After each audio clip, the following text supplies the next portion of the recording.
Olá pessoal, morre então o intelectual Olavo de Carvalho aos 74 anos, né? A esse momento todo mundo já deve estar sabendo. Eu preferi até por pouco tempo não colocar agora, porque aí eu faço uma apuração geral do que já tem.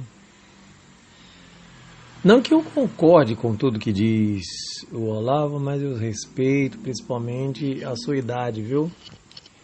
Sabedoria de vida. Ele não é apenas um velho bobo, né, que passa o tempo pensando, sentado no saco, pensando o horário de morrer. Então o Olavo já participou das ideias de esquerdas e ultimamente viu a necessidade de fomentar ideias ditas de direita e apoiava o presidente Bolsonaro, né? Olha, alguns poucos alunos do ensino médio conheciam a sua obra. O último aluno me falou muito do que você precisa saber para não ser um idiota. Inquieto, provocador, deu uma sacudida geral em sua forte posição solitária de pensar como um todo filósofo. A sua filosofia eu chamaria de filosofia de choque, viu? Choque de realidade nas pessoas que escutam Olavo, que participam com Olavo, fazem os cursos de Olavo. É importante analisar que Olavo busca esclarecer aspectos relacionados ao Brasil. Ou seja, meus amigos, quem continua mandando no Brasil? Quem continua mandando no Brasil, segundo o escritor Raimundo Faoro, em sua obra Os Donos do Poder, é o que chamou de estamento burocrático. Ou seja, grupelho de pessoas que fazem do Estado a sua propriedade privada. Sempre eles mandaram no Brasil e o povo nunca teve chance nem iniciativa própria. A partir de 2013 isso começou a mudar quando o pessoal começou a se voltar contra o PT, não é isso? Mas que ainda falta muito, né? Ele tem uma crítica ferrenha aos militares, né? Até os responsabiliza por esse enraizar de comunismo no país. Meus sentimentos aos seus familiares e que os anjos o abracem. Deixou uma obra física e ideias que valem a pena degustar, saborear, traduzir e certamente atualizar, né? Porque a gente não pode viver eternamente acreditando que o que servirá hoje, amanhã será o mesmo. Por isso que dizem até que os mortos comandam a vida dos vivos. Tá bom? Em homenagem ao Olavo, eu vou deixar trechos do que eu achei oportuno quando ele comentou sobre o povo brasileiro, sobre a alienação do povo brasileiro. E esse trecho eu deixo na voz do Olavo de Carvalho. Meus sentimentos aos seus familiares, Brasil acima de tudo, Deus acima de todos e o povo sacudindo tudo. Todos nós que fomos criados no Brasil recebemos o impacto de um caos mental intolerável e sofremos por isso de graves deficiências de percepção e de julgamento. Todos nós, sem exceção. A não ser, evidentemente, aqueles que não são propriamente brasileiros, que chegaram da Europa anteontem, ou chegaram da China anteontem, ou aqueles que perceberam isso e se esforçaram para vencer isso. Percebemos mal a relação tempo-espaço, as conexões causais na vida prática, o nexo de ação e resultado, os valores e proporções na vida moral, etc. Olha, o número de vezes que eu vi pessoas se queixando de que não obtiveram resultado nenhum em ações que elas não praticaram, é uma grandeza. Então, o sujeito não faz, não desencadeia o efeito, ele não obtém a causa e depois ele fica triste porque ele não lembra que ele não desencadeou o efeito. Não é isso? Isso aqui é muito comum no Brasil. Tanto na esfera individual, da vida individual, quanto na esfera pública. Enfim, não sabemos viver.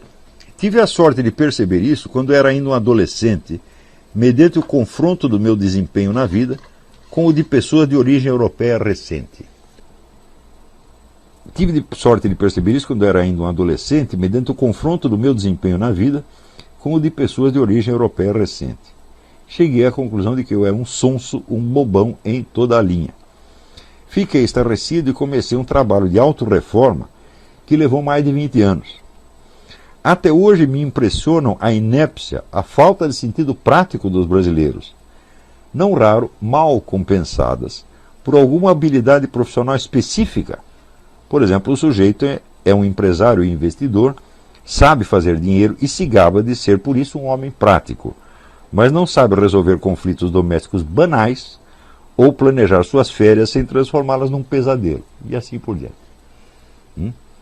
Por exemplo, surge um conflito entre o filho e a mãe, e o pai não sabe botar aquilo. Pergunta para mim se isso acontece. Surge um problema aqui entre o filho e a mãe.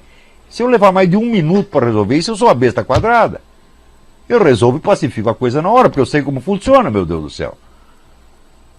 No entanto, os homens práticos são empresários, são generais de exército, são investidores, são políticos, tomam grandes decisões, acham que são homens práticos porque têm o domínio da prática na sua profissão específica, mas não tem na vida. Então, o resultado não tem sentido prático nenhum, mas tem um sentido prático especializado numa área desse tamanho. Ele sabe administrar, por exemplo, uma fábrica, mas não sabe administrar a sua porca vida.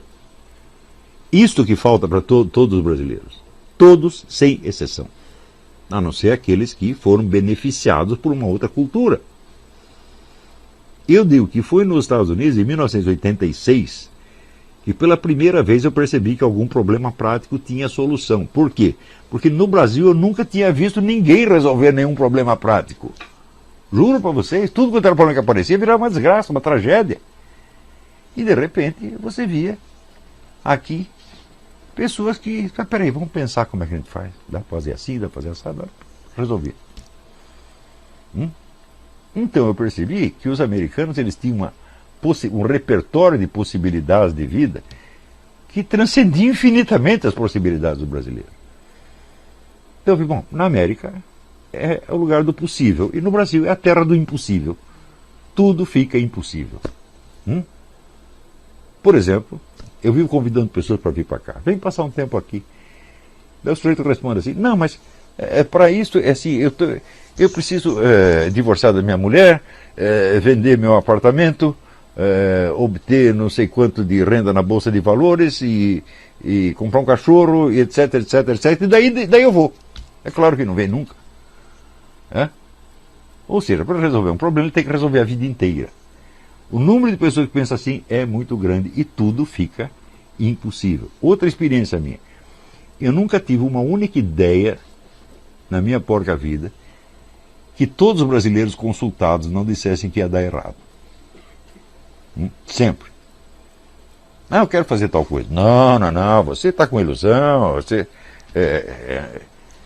não tem experiência da vida, você vai se ferrar. Sempre foi assim. Ou seja, o indivíduo compensa a sua incapacidade prática castrando a capacidade prática do outro e castrando o desejo de agir. Então, é claro que nós estamos num país doente, mas quando dizer um país doente, onde está o país doente? Bom, ele está na sociedade em volta, mas ele está no seu coração também. Você é doente. Todos nós brasileiros somos doentes. Todos nós somos incapazes. E para nos tornarmos capazes, nós temos que fazer uma reforma dentro de nós. Então começar por perceber isso, olhar no espelho e dizer, eu não sei fazer nada. Então aprenda a fazer alguma coisa, depois outra, depois outra, depois outra, depois outra. Né? Por exemplo, você tem um conflito doméstico. Como é que você resolve o conflito doméstico? Né? Pessoas normais não existem no Brasil, porque não tem norma. Né? Não existe um padrão de normalidade no Brasil. Existem padrões de normalidade grupais.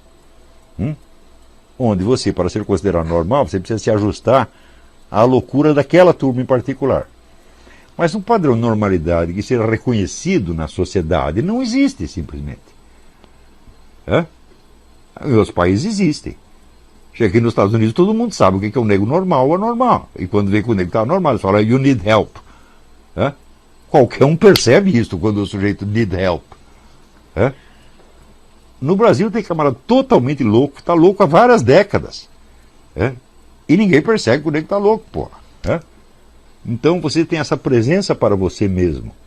Então o que você faz adquire peso. E esse peso significa poder. É o poder que você tem perante a vida.